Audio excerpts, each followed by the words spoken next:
आज तर सागरचा दिवस तर बोरा आणि केळ खाऊनच झाला होता. अरे मोबाईल राहिला होता. चला रामकृष्ण हरी. आज सकाळ झाली आणि सकाळी आपल्याला दररोज सारखं चारा आणा जायचं होतं, पण आज सकाळी पप्पा आणि मम्मी ते गहू सोंगायला गेले होते, कारण आपला गहू थोडाच राहिला होता आणि 4-5 दिवस तर आपण गहू सोंगायलाच लावले होते. मग मी आलो आपलं गिन्नी कापायला. गिन्नी कापताना बोट नाही कापणार असं कधी होणारच नाही. दरवेळेस माझं वाला बोट काही ना काही कापत राहतं. मग काय आज पण बोट कापलं, चारा घरी घेऊन आलो आणि मधीच लाईट गेली. मग काय सागरची झाली तोपर्यंत सुट्टी. गाया सगळ्या माझ्या बघत होत्या, वळडत होत्या. बऱ्याच वेळ लाईटीची वाट पाहिली पण लाईट काय यायला तयार नाही भाऊ. मग काय चक्र मारो बेवान झालो आणि त्यात घरचे आवाज देत होते गहू सांगायला. पण आता हे जर कुठीच गायला टाकली नाही तर कुठून. मग त्यात गेलो भाऊ मम्मीकडं त्यांच्याकडं.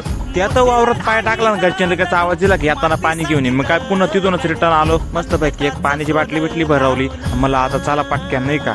पण इधर आयचं वय का पत्ता नाही था. मी गेलो आणि पप्पाना लगेच घरी कल्टी मारली. म्हणे आता मी जातो म्हणे, सकाळीच येलो होतं आता तू मम्मी सोंगायचं. मला अरे बाबो पप्पाना तर बरोबर कल्टी आली ना. आता काय पप्पा तर निघून गेले होते 10व्याला, पण तेवढ्यात पाहुणे आले हो. मला अरे बास पुन्हा सुट्टीचा टाइम झाला काय. मग काय पाहुणे टाइमपास केला. मला तर डायरेक्ट उचलून घेतलं. मला म्हणे तुम्ही पहिले घरी चाला चहा ठेवा. म्हणलं अरे बाबू मला आता घरी जायचं म्हणजे तर माय मना दोघच झालं. पण एवढा गहू सोंगायचं राहिलं. एवढं जर झालं असतं ना कायमचं घरी